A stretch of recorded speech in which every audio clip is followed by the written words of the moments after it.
मरकजी वजीर व बीजेपी के एमपी बंडी संजय कुमार ने सनसनीखेज तबसरा करते हुए कहा कि अगर इंडिया को जिताना है तो बीजेपी को वोट दिया जाए, अगर पाकिस्तान को जिताना है तो कांग्रेस को वोट दें।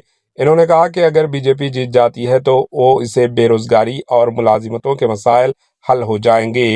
एमपी बंडी संजय कुमार ने कहा कि बीजेपी पार्टी जात पात की मर्दमशुमारी के खिलाफ नहीं है। इन्होंने कहा कि वो ओबीसी के लिए 42% रिजर्वेशन का खैर मकदम करेंगे। बंडी संजय कुमार ने कहा कि राशन कार्ड की गिनती के मुताबिक रियासत तेलंगाना में 4.3 करोड़ लोग मौजूद है, लेकिन कांग्रेस हुकूमत के जरिए कराए गए सर्वे में कहा गया है कि सिर्फ 3.7 करोड़ लोग हैं। बंडी संजय कुमार ने मुतालबा किया कि कांग्रेस हुकूमत बताए कि बाकी 60 लाख लोगों का क्या हुआ। Bureau report, HN news. 27వ తారీఖు నాడు కూడా మరొక మ్యాచ్ జరగబోతున్నది. మాది భారత్ జట్టు ఇండియా టీం వాళ్ళది పాకిస్తాన్ టీం. ఓటర్లు ఆలోచించుకోవాలి. ఇండియా టీం అయినా మాకేస్తే మేము గెలుస్తాం. పాకిస్తాన్ గెలవాలనుకుంటే వాళ్ళకు ఓటేయండి.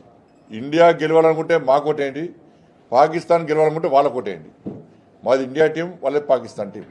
ఆలోచించుకోండి. ఎవరు మీ ఆశయాలు నెరవేరుస్తారో ఆలోచించి ఓటేయండి. మన ఉత్కంఠభరితంగా సాగినటువంటి క్రికెట్ మ్యాచ్లో పాకిస్తాన్ చిత్తుగా భారత్ ఓడించింది. 27వ తారీఖు జరిగే ఎన్నికల్లో కూడా ఆ మ్యాచ్ పొలిటికల్ మ్యాచ్లో కూడా కాంగ్రెస్ పార్టీని చిత్తుగా ఓడించడానికి భారతీయ జనతా పార్టీకి అవకాశం ఇవ్వండి.